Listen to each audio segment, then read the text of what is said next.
तारीख़ इस्लाम इस बात की दलील है कि मुसलमानों को, इस्लाम को सबसे बड़ा नुकसान अगर पहुंचा तो मुसलमानों के गद्दार लोगों की वजह से पहुंचा। हजरात, तारीख उठाकर देखिए, वाक़या करबला से लेकर अब तक हमको सबसे बड़ा नुकसान देने वाला कोई और नहीं, मुसलमान ही होता है। आपको ये शक्लें याद होंगी। शिमला में संजौली में मौजूद मस्जिद को न सरकार ने अभी इस पर कोई बयान दिया, न प्रशासन ने कोई आदेश दिया। जब तक कोर्ट ने कुछ नहीं कहा, प्रशासन ने कुछ नहीं कहा, उससे पहले ही ये चेहरे अधिकारियों के पास चले गए और कह दिया कि भाई हम अपनी मस्जिद को जो अवैध है खुद तोड़ेंगे। यानी मामला कोर्ट में है और अभी कुछ कोर्ट ने आदेश नहीं दिया और इन्होंने भीड़ के आगे घुटने टेक दिए। और अभी मैंने 12 घंटे पहले ही ये बात बोली थी कि इनकी ये हरकत पूरे हिंदुस्तान के मुसलमानों पर भारी पड़ने वाली है। आप सब गवाह हैं, कल की नेशनल प्राइम टाइम जाकर देखिए। आज दोस्तों वो हो गया, जो मैंने कहा वो हुआ, क्योंकि हिंदू संगठन बेरोजगार हैं, हिंदू युवा बेरोजगार हैं, उनके अंदर सिर्फ और सिर्फ नफरत है, हैवानियत भरी गई है, मुसलमानों के खिलाफ जहर भरा गया है। अब जब आप चरमपंथी, कट्टरपंथी भीड़ के आगे घुटने टेक दोगे तो उनकी तो हिम्मत बढ़ेगी। अब दोस्तों, ये मस्जिद को तो खुद मुसलमानों ने कह दिया भाई हम खुद तोड़ेंगे। उसके बाद हिमाचल प्रदेश में ही मंडी के इलाके में 30 साल पुरानी मस्जिद को अवैध बताकर अचानक से 10,000 बेरोजगार हिंदुओं की भीड़ पहुंच गई। 10,000 हिंदूवादी आतंकी पहुंच गए, वो पूरा झुंड 10,000 30 साल पुरानी मस्जिद को तोड़ने के लिए। पुलिस को उस भीड़ को संभालना भारी पड़ गया था। आज ये सारे आतंक इसलिए बढ़ रहे हैं, ये गुंडागर्दी इसलिए बढ़ रही है क्योंकि कल तक शासन प्रशासन ने इस भीड़ को खुली छूट दी और ये अचानक से भीड़ 10,000 इसलिए हो गई क्योंकि इनको मस्जिद खुद ही गिराकर मुसलमानों ने दिखा दिया कि देखो तुम भीड़ में आओगे तो हम डर जाएंगे। और उसके बाद क्या हुआ, मंडी की, हिमाचल प्रदेश में मंडी के इलाके में मौजूद मस्जिद को तोड़ने के लिए 10,000 हिंदू चरमपंथी आ गए। देखिए,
अल्लाहु अकबर। उसी मंडी के अंदर इन हिंदू झुंड ने, हिंदू बेरोजगार ग्रुप्स ने इलाके को बिल्कुल आतंकित कर दिया, प्रदूषित कर दिया। शोर मचा रहे थे कि मस्जिद गिरानी होगी, अवैध मस्जिद गिरानी होगी।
इसी तरह से दोस्तों ये बेरोजगार भीड़ मुसलमानों को उकसाने के लिए मुसलमानों के खिलाफ लगातार जहरीले बयानबाजी कर रही थी और नारेबाजी कर रही थी, जैसे कि जागे थे वीर शिवाजी, मार भगाए मुल्ले काजी। सुनिए।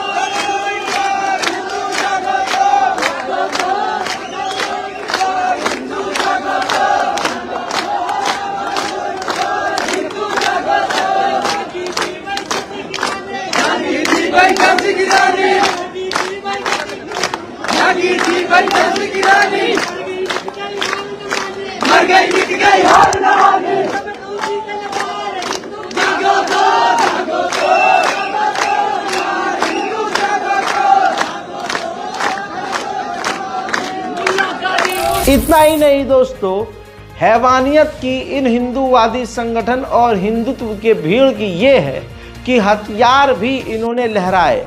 अब जब एक मुसलमान सामने से आ गया, भाई साहब हम तो गंगा जुमुनी तहजीब के लिए मोहब्बत के लिए अपनी मस्जिद को गिराने को तैयार हैं, तो फिर मुंह में ऐसे ही मूतेंगे और ऐसा मूत रहे हैं कि अब हमें चुपचाप देखना पड़ रहा है। देखिए, हथियार लहरा रहे हैं, शासन प्रशासन खामोश।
कहा था अभी कल ही 12 घंटे पहले कि अब अगर अब लोग कह रहे हैं भाई वो जो 2 मंजिल है ना वो अवैध थी, उसको गिराने की बात हुई थी और मुसलमानों ने जाके वही 2 इमारतें गिराई हैं। अरे भाई बनाई क्यों थी भाई अवैध? फिर परमिशन क्यों नहीं ली थी? और अगर कानून का और अगर कोर्ट का बयान अभी तक कुछ नहीं आया था, आदेश नहीं आया था, तो तुमने खुद जाके क्यों कह दिया कि हम तोड़ देंगे? तो जाहिर सी बात है, वहाँ के मुतवल्ली, वहाँ की जो कमेटी है उसने भाई सौदा किया है। सीधा सीधा ये नज़र आ रहा है। अब सुनिए, इससे मौका क्या मिला हिंदू चरमपंथियों को, वो मैंने आपको दिखा दिया। पूरे हिंदुस्तान के हिंदुओं को अब मौका मिल गया। हत्ता कि भारत की राजधानी दिल्ली में सुनहरी बाग मस्जिद, जो बहुत पुरानी अंग्रेज़ों के समय की मस्जिद है, अब बेरोजगार हिंदू, नौकरी तो है नहीं, सड़क पर आवारा भटक रहा है। भटकते भटकते दिख गई कोई मस्जिद। अरे भाइयों बहनों, जय ओम, जानते देखो ये है अवैध मस्जिद, यहाँ पर कब्जा किया हुआ है मुल्लों ने, आप बस समझ जाओ। उसके बाद जो बेचारे बेरोजगार हिंदू हैं सब वहाँ इकट्ठा होते हैं और फिर नारेबाजी करते हैं, इलाके को बेकार कर देते हैं, इलाका जाम करते हैं, नारेबाजी करते हैं। सरकार को लगता है अरे यार ये कितना बढ़िया काम कर रहे हैं। जैसे ही किसी मेन मुद्दे पर जनता हमारी गर्दन पकड़ने वाली होती है, ये मस्जिद चिल्लाने लगते हैं, हिंदू मुसलमान कर देते हैं, सारा ध्यान उधर चला जाता है, हमारी गर्दन बच जाती है। बहुत डीप बता रहा हूँ, इतने डिटेल में बताने की वजह से हो सकता है अंदर ही हो जाऊँ मैं, लेकिन क्लियर कट बता रहा हूँ। सुनहरी बाग मस्जिद, जी हाँ, को एक किसी आवारा हिंदू ने अवैध बता दिया और ये रोज का हो गया है। अब इन्हें जो भी मस्जिद दिखती है इन्हें अवैध दिखती है। देखिए। नमस्कार मित्रों, हम आपको कटली के माध्यम से दिखा रहे हैं ये सुनहरी बाग मस्जिद, जो बिल्कुल चौराहे गोल चक्कर पर घेर कर अनऑथराइज्ड निर्माण हुआ है। जब दिल्ली में से सभी अनऑथराइज्ड स्थानों को रिमूव किया जा रहा है तो यह क्यों बस्ती है, जरा विचार करिए। पूरे भारत में ये चल रहा है। अब लखनऊ में निशातगंज में करामत कॉलेज के बेहद करीब एक बहुत पुरानी मस्जिद है, बहुत ही पुरानी। ये आजकल की नहीं बनी हुई है, शासन प्रशासन इसको अलाउ किया हुआ है और सरकारी ज़मीन पर नहीं है। अब सुनिए, हिंदू बेरोजगार वहाँ पहुँच जाते हैं। वहाँ भी 4 लोग इकट्ठा करके बेरोजगारों को, हाँ भाई आओ, तुम्हारा भी काम नहीं चल रहा है, चलो यार काम पे चलते हैं, मजा ले। पांडे जी आओ, सार दिन बैठ के गाना खुजाते रह दो, आओ हो, चला जा, अरे मजा लेवा, चला जा। ऐसी भीड़ इकट्ठा हुई और फिर पहुँच गई मस्जिद के आगे शोर शराबा करने, बयानबाजी करने। इसके बाद देखिए, उत्तर प्रदेश पुलिस अंधी गूंगी बैरी तो है नहीं, इतनी अंधेर नगरी भी नहीं है प्रशासन के सामने। प्रशासन ने इनकी बकैतियाँ सुनी, फिर जो है हड़का के भगा दिया और ये भागने पर मजबूर हुए, क्योंकि इतना भी अंधकार नहीं है यार, एकदम अंधा कुछ नहीं कर सकते हो। हालांकि मोदी जी की खामोशी ने इनको यही सिखाया है कि तुम्हें जो करना है करो, जैसा करना है वैसा करो। अब इनको लगता है कि सच में अरे अगला इंसान पूरे देश को फंसा चुका है, तुम्हारा साथ देगा, झोला उठा के चल देगा। कल हम लोगों ने अधिकारी महोदय को एक ज्ञापन दिया था, जिसमें कि करामत मार्केट जो है, जो स्कूल है, उसके अंदर एक मस्जिद बन रही है, उसके विरोध पे हम लोगों ने एक ज्ञापन भी दिया था। आज हम लोगों ने एक रोड शो किया है, विरोध प्रदर्शन किया है कि उसको तत्काल हटाए, क्योंकि फुटपाथ पे बन रही है, अवैध बन रही है। कॉलेज स्कूल के अंदर मस्जिद की क्या व्यवस्था है, क्यों बन रही है, और जबकि कोई ना डीएम के यहाँ से कोई अनुमति है, ना कोई अनुमति है। ऊपर मुद्दों की तरह जो है मस्जिदों का प्रचार हो रहा है, इधर उधर बन रही है, उसको हटाने के लिए हम लोग आए हैं, प्रशासन को ज्ञापन दिया है। यहीं से हम लोग अपने कार्यक्रम को समापन कर रहे हैं। यदि कोई कार्रवाई नहीं होती तो फिर अगली रणनीति फिर तय की जाएगी। इसको लेकर के सड़क पर उतरने की क्या जरूरत थी आपको? सड़क पर उतरने की जरूरत थी कि जनता के बीच में आना है, जनता को जगाना है और जागरूक करने के लिए हम लोगों ने कार्यक्रम किया।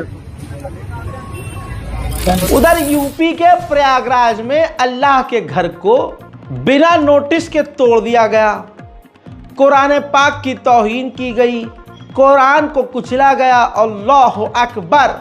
और साथ ही मस्जिद के माइक और मस्जिद के साजो सामान को चारों तरफ इलाके में बिखरा हुआ देखा गया।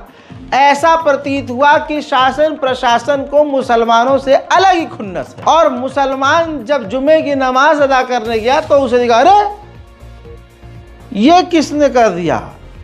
तो मुसलमान इतना गैरत बेच चुका है कि जब फजर में नहीं उठेगा तो फजर में बिल्डोज़र आएगा और बिल्डोज़र आके तुम्हारी मस्जिद को तोड़ जाएगा। अब तुम जब खुजाते हुए उठोगे, ऊँगते हुए, चलो अब कोई काम धंधा नहीं है, न तो नमाज ही पढ़ाते हैं। ऐसी नमाज अल्लाह को चाहिए नहीं, पहली बात। और जब आप लोग पहुँचते हो तो मस्जिद टूटी भी मिलती है। जिगर फट रहा है मेरा, फट। ऐसे विजुअल हैं, देखिए।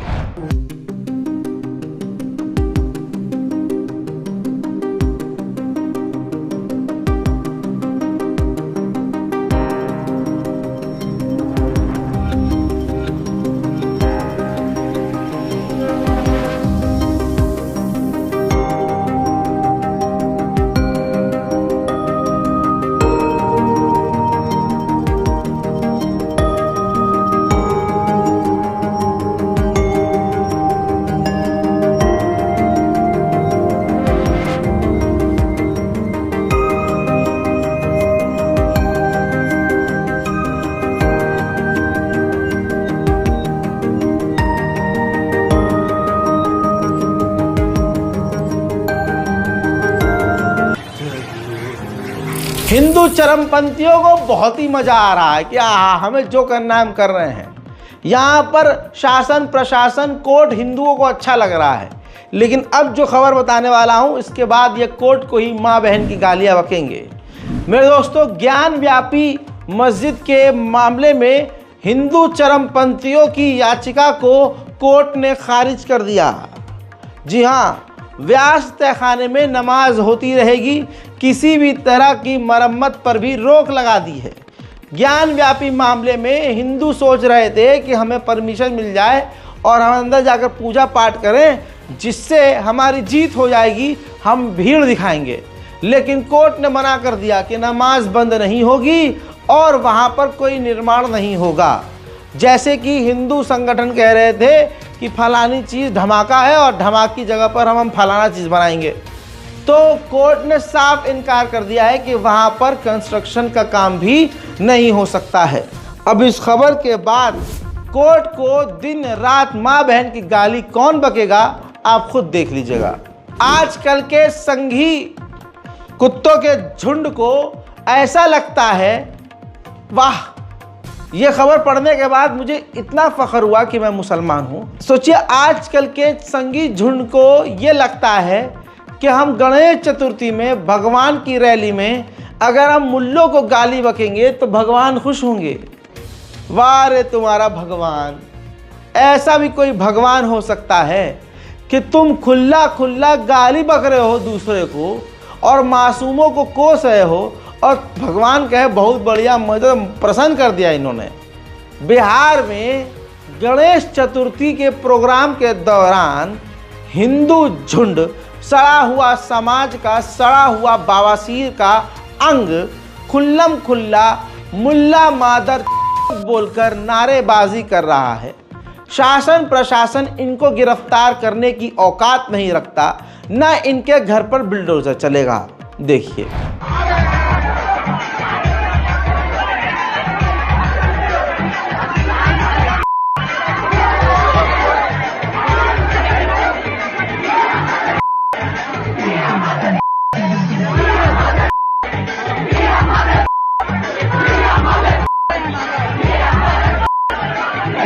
हजरात मोहतरम, अब मैं अपने हिंदू भाइयों को आईना दिखाना चाहता हूँ।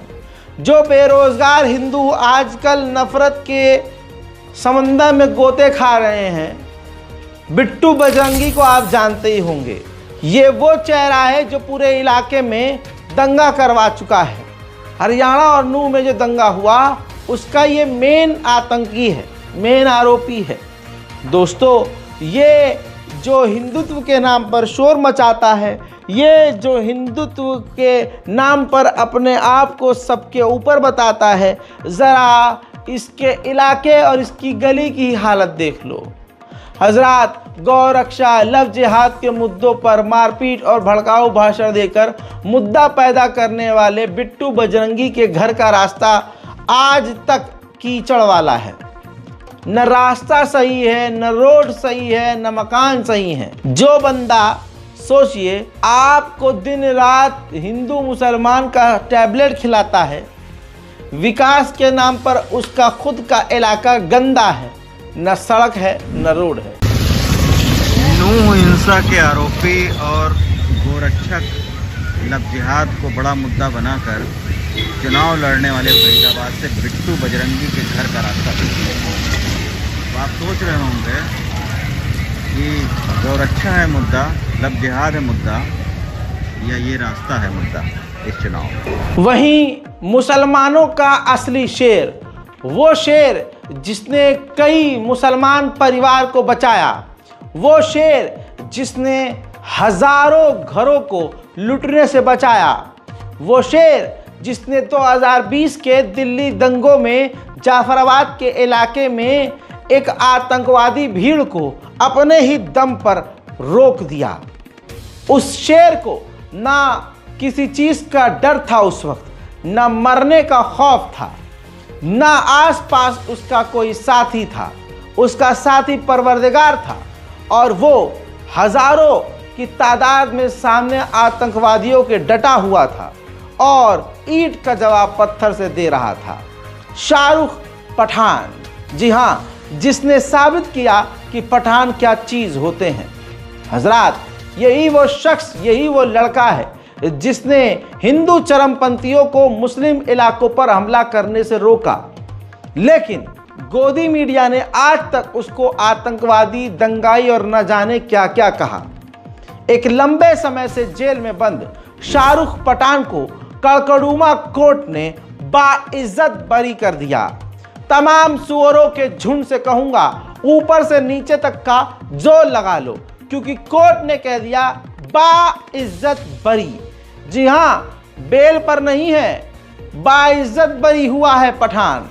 साथ ही ये भी बता दूं, इनके साथ 10 और बेगुनाह मुसलमान, जिन्हें हिंदू चरमपंथियों ने और कपिल मिश्रा जैसे घटिया लोगों ने फंसाकर इलाके को खराब किया था और हिंदू मुसलमान के बीच जहर घोला था, जिन लोगों को दिल्ली पुलिस ने हिंदुओं को खुश करने के लिए फर्जी फंसाया था, उनके खिलाफ कोर्ट में कोई भी सख्त सबूत पेश न कर पाए एक लंबे समय तक। साथ ही जो गवाह थे वो भी पलट गए और पहचान भी न पाए। सीसीटीवी फुटेज से भी कुछ क्लियर नहीं हुआ। आखिरकार कड़कड़ुमा कोर्ट ने 10 मुसलमानों को बाइज्जत बरी किया, जिनमें शाहरुख पठान भी शामिल है। और हम खुलकर कह सकते हैं कि शाहरुख पठान, जिसने कौम के लिए अपनी छाती अलग की, जिसने कौम के लिए सब कुछ कुर्बान कर दिया, जिसके माँ बाप तब से लेकर अब तक टॉर्चर हुए, शाहरुख पठान जिससे उनके ही घर वालों और रिश्तेदारों ने दूरी बना ली होगी, क्योंकि उनका चेहरा आतंकवादियों की लिस्ट में डाला गया था। एक लंबे समय तक उनके परिवार वालों ने कितना टॉर्चर सहा होगा, ये बात मैं समझ सकता हूँ। आज हमारी कौम को आगे आना चाहिए और इस हीरो का सम्मान करना चाहिए। शाहरुख पठान जैसे ही बनना चाहिए, क्योंकि आज आप देख रहे हैं कि एक भीड़ मुसलमानों को घरों में घुस रही है, एक भीड़ मुसलमानों की मस्जिदों को तोड़ रही है, एक भीड़ मुसलमानों को कटवा और आतंकवादी कह रही है, एक भीड़ मुसलमानों को देश से निकालने की बात कर रही है। ऐसे में शाहरुख पठान ना बने तो गधे की गाय बने। उधर मेरे दोस्तों, दिल्ली के मुख्यमंत्री को शराब घोटाले में बेल मिल गई है। हालांकि कहा यह जा रहा है कि बेल की कंडीशन सख्त है, वो सीएम की कुर्सी पर नहीं बैठ सकते और एज अ सीएम वो साइन नहीं कर सकते। यह आदमी भी समझ से परे है भाई। जब शराब घोटाला नहीं किया तो इतने बड़े लेवल पर फंसा होगा। भाई साहब, अगर धुआं निकला है तो आग तो कहीं ना कहीं लगी होगी। दूध का धुला तो केजरीवाल भी नहीं है, जो कल तक कहता था कि मैं भाइयों सिर्फ वैगनार में चलता हूँ, आज वो काफिले में चलता है। ज़बान से ऐसा इंसान पलट चुका है। आप केजरीवाल पर भरोसा कीजिए, हम तो भाई नहीं कर सकते, लेकिन बाहर अगर केजरीवाल आ गए हैं तो ये अच्छी बात है उनके लिए, उनके परिवार के लिए और उनकी पार्टी के लिए। उधर मनीष सिसोदिया साहब ने अभी जो कुछ दिन पहले रिहा हुए हैं, उन्होंने भी सुप्रीम कोर्ट की प्रशंसा की है और कहा है कि न्याय केजरीवाल को मिलेगा। साथ ही उन्होंने कहा कि सुप्रीम कोर्ट का आदेश बीजेपी के मुंह पर जोरदार तमाचा है। सुन लीजिए। आज माननीय सुप्रीम कोर्ट ने भारतीय जनता पार्टी को भी एक बहुत बड़ा संदेश दिया है कि तुम्हें अपनी तानाशाही बंद करनी पड़ेगी। आज माननीय सुप्रीम कोर्ट का आदेश भारतीय जनता पार्टी के मुंह पे एक कड़ा तमाचा है कि आप एजेंसियों का दुरुपयोग कर रहे हो। आपने एजेंसियों को अपना केज पैरेट बना के रखा हुआ है। ऑनरेबल सुप्रीम कोर्ट ने बहुत साफ शब्दों में कहा कि सीबीआई केज पैरेट की तरह से काम कर रही है। माननीय सुप्रीम कोर्ट का यह फैसला सिर्फ पार्टी, सरकार या व्यक्ति के लिए, हमारे लिए महत्वपूर्ण नहीं है, केवल देश के आम आदमी को ऑनरेबल सुप्रीम कोर्ट का साफ संदेश है, साफ भरोसा है कि आप चिंता मत करो। अगर कोई तानाशाही चलाएगा, अगर कोई एजेंसियों का दुरुपयोग करेगा, तो देश का संविधान उसकी रक्षा के लिए है। संदेश साफ है ऑनरेबल सुप्रीम कोर्ट का कि तानाशाही के खिलाफ देश का हजरात, Modi model, Gujarat model, Ahmedabad model, ये जितने भी मॉडल हैं मोदी के नाम से सब फर्जी हैं। अरे जिसने फर्जी डिग्री दिखाई हो, फर्जी कहानियां बेची हो, फर्जी में अपने आप को चाय वाला बता दिया, एक रिश्ता था बीवी से, वो खुद ना निभा सका। अब जब उसके हाथ में तुम देश की चाबी दे दोगे तो विकास कद्दू होगा। हाँ, वो विनाश का नाम बदलकर विकास कर देंगे और देश का विनाश करते हुए कहेंगे अरे देखो ये तो विकास हो रहा है। लाइव एग्जाम्पल इस मोदी सरकार का कि मोदी ने और इस मोदी सरकार ने आपको और हमें कितना बेवकूफ़ बनाया है और किस लेवल पर बनाया है। लाइव एग्जांपल, ये सड़क देखिए, ये फ्लाईओवर देखिए। अहमदाबाद में ये फ्लाईओवर है जो 2017 में 42 करोड़ रुपए में बना था, और ये इतना सड़ा हुआ, इतना बेकार, इतने ख़राब क्वालिटी का पुल था कि आज इसे जब तोड़ने की नौबत आई तो 42 करोड़ में बना था, और तोड़ने की कीमत जो लग रही है, इसकी खर्चा जो लग रहा है वो 52 करोड़ है। यानी 10 से 15 करोड़ एक्स्ट्रा लगेगा तोड़ने का। जितने का बना नहीं उतने का ये टूटेगा। है ना कमाल की बात? देखिए। और अब हम आपको एक ऐसी खबर से खबरदार कर रहे हैं जिसे सुनकर आपको हंसी आएगी, गुस्सा आएगा, आपको लगेगा कि आखिर ये क्या मजाक है। हम आपको तस्वीरें दिखाते हैं, तस्वीरें दिखाएंगे, रिपोर्ट दिखाएंगे पूरी, और वो रिपोर्ट में ये होगा कि अहमदाबाद का जर्जर हाटकेश्वर ब्रिज 2017 में 42 करोड़ रुपए की लागत से बना था, लेकिन इस ब्रिज को तोड़ने का काम शुरू हो गया है। क्यों? देखिए। अब आपने देख लिया दोस्तों, दूध का दूध पानी का पानी हो गया। क्या कहा, इसमें क्या समझ में आ रहा है?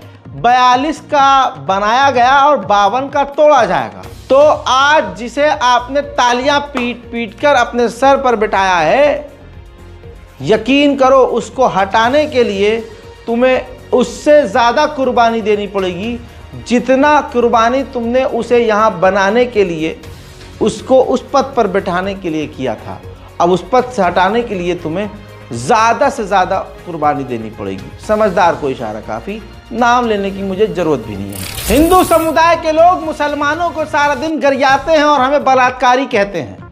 हालांकि सबसे बलात्कारी ये खुद होते हैं। सबसे ज़्यादा गंदगी इन्हों के अंदर पाई जाती है और पूरी चालाकी से ये अपने बलात्कारियों को बचाते और छुपाते हैं।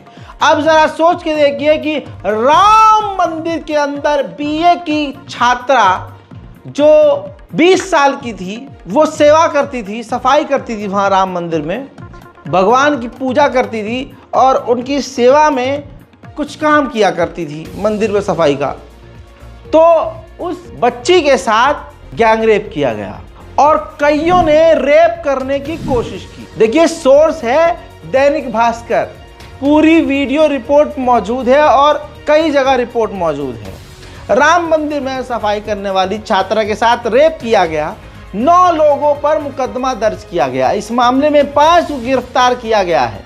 गिरफ्तार किए गए लोगों की पहचान वंश, मैं थोड़ा लाउड बोलूंगा ताकि हिंदुओं को ठीक से सुनाई दे, वंश बलात्कारी, विनय बलात्कारी, शारिक बलात्कारी, शिवा बलात्कारी, उदित बलात्कारी। अब 5 बंदे गिरफ्तार हुए हैं और आपका कान खड़ा हो गया होगा शारिक के नाम पर। हाँ, इसमें एक मुसलमान नाम भी सामने आ रहा है। अब मुझे यकीन है कि उन 4 हिंदुओं के घरों को छोड़कर शारिक के घर पर बुलडोजर चल जाएगा। और कमाल तो यह है कि हिंदू मुसलमान करने वाले लोग सामने आकर खूब हिंदू मुसलमान करते हैं ससुरे, लेकिन गलत काम में हिंदू मुसलमान एक होते हैं। वाह वाह। उधर गाजियाबाद में जूस के अंदर पेशाब मिलाकर पिलाया जा रहा था कस्टमर्स को, और छापेमारी और बवाल के बाद पूरा बाल्टी भर के पेशाब भी निकला।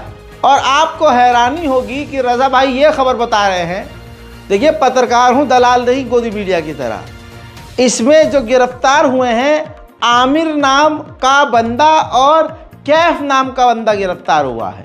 ये दोनों सुअर के बच्चे पेशाब मिलाकर जूस पिला रहे थे। अब आप लोग कहेंगे राजा भाई ये तो इन्वेस्टिगेशन का पार्ट है। भाई क्लियर वीडियो वायरल हुई है और वहाँ जो लाइव लोग मौजूद थे छापेमारी में, उन्होंने पेशाब भी बरामद किया है। बाल्टी में 1 लीटर पेशाब इकट्ठा करने का क्या मतलब भाई साहब? क्या मतलब? क्या रुआवजा है? क्या है बहन की आँख तुम्हारी? है क्या? ऐसे मुसलमानों की वजह से पूरी कौम पिटती है। आमिर और कैफ जैसे सुअर लोगों की वजह से पूरी कौम बदनाम होती है। और मुझे ये समझ में नहीं आता ये लोग आते कहाँ से, इंसान कैसे हैं यार? ये कितना घटिया किस्म के लोग। पता है कि मुल्क के हालात इतने ख़राब हैं, लेकिन फिर भी ऐसे कर रहे हैं। अबे कुछ अच्छा काम करो, ईमानदारी से काम करो। तुम्हें क्या लगता है तुम्हारे मुंह में नशा है कि तुम जूस में मिला दोगे तो ज़्यादा पिएंगे लोग? हजरात नज़र रखिए, हमारे समाज में भी घटिया लोग। मुसलमान नहीं पीते होंगे क्या इसकी दुकान से जाके? हैं? मैं नहीं चाहूँगा कोई मुसलमान इन इंसानों को, ऐसे मुसलमानों को सपोर्ट करे। ये मुसलमान ही नहीं है। हिंदू भाइयों, आइए मैं आपको आखिर में हिंदू राष्ट्र की एक झलक दिखाता हूँ। इसके बाद भी अगर आपकी आंख नहीं खुली तो आप मर चुके हैं और आप गोबर खाकर और मूत पीकर ही जिंदा हो सकते हैं, ऐसा मेरा मानना है। क्योंकि आपके धर्मगुरुओं के द्वारा ये बताया जाता है कि गोबर और पेशाब से हर बीमारी का इलाज हो सकता है। तो अगर आप मुर्दा हो चुके हैं तो उसका भी इलाज गोबर और मूत से ही होगा। लेकिन ज़रा आइए मेरे साथ, ज़रा ये तस्वीर देखिए। रामराज की ये तस्वीर है, एक ही मंदिर की तस्वीर है। इस वीडियो को हिंदू राष्ट्र की एक झलक के तौर पर देखना चाहिए। मंदिर में एक गरीब हिंदू और लोअर क्लास के हिंदू की मुंडी पकड़कर फेंकी जाएगी, जबकि अमीर और एलिट परिवार के लोग भगवान प्रतिमा की ओर तशरीफ करके फोटो खिंचाएंगे। अब बताइए, अब ठीक है ना? एक ही फ्रेम में आप अमीर हिंदू और गरीब हिंदुओं को देख रहे हैं। कितना खौफनाक है कि भगवान के चरण पर अभी हाथ भी नहीं लगता ठीक से, कि गर्दन पकड़कर किनारे फेंक दिया जा रहा है। लेकिन सीधे हाथ की तरफ आप एक अमीर हिंदू परिवार को देख रहे हैं जो अपना पिछवाड़ा प्रभु की तरफ करके फोटो खिंचा रहे हैं। ये रामराज की एक घटिया तस्वीर है। हिंदुओं से अपील है कि जाग जाइए, भारत को बचाइए, एकता को बचाइए, प्यार जिंदा कीजिए। हम सब एक हैं। भारत की खूबसूरती एकता में है। इसको मोदी और मोदी सरकार को उजाड़ने मत दीजिए। इस रिपोर्ट को शेयर कीजिए, अपनी राय कमेंट में लिखिए। हजरात, ये नेशनल प्राइम टाइम है जो मैंने कॉपीराइट फ्री की हुई है। इसमें से आप पार्ट काटिए, सेक्शन कट कीजिए, इंस्टाग्राम पर, व्हाट्सएप पर, स्टोरी पर, स्टेटस भी कहीं भी लगाइए। वीडियो को डाउनलोड करके कहीं भी पोस्ट कीजिए, कोई कॉपीराइट नहीं है, बशर्ते आप रज़ाग्राफी के ओरिजिनल लिंक को शेयर करेंगे साथ में, और क्रेडिट रज़ाग्राफी को ज़रूर देंगे। चैनल को सब्सक्राइब कीजिए और भी दुनिया की तमाम बड़ी खबरों के लिए, मिडिल ईस्ट और तमाम इधर उधर वॉर अपडेट की खबरों के लिए आप हमारे रज़ाग्राफी अनस्क्रिप्टेड दूसरे चैनल को अभी के अभी जाकर चेक कीजिए। आप यहाँ सारा दिन इंतज़ार करते हैं कि रज़ा भाई एक ही खबर आई है, अरे दूसरा चैनल तो चेक करो, भरमार है भाई। चलिए, जय हिंद।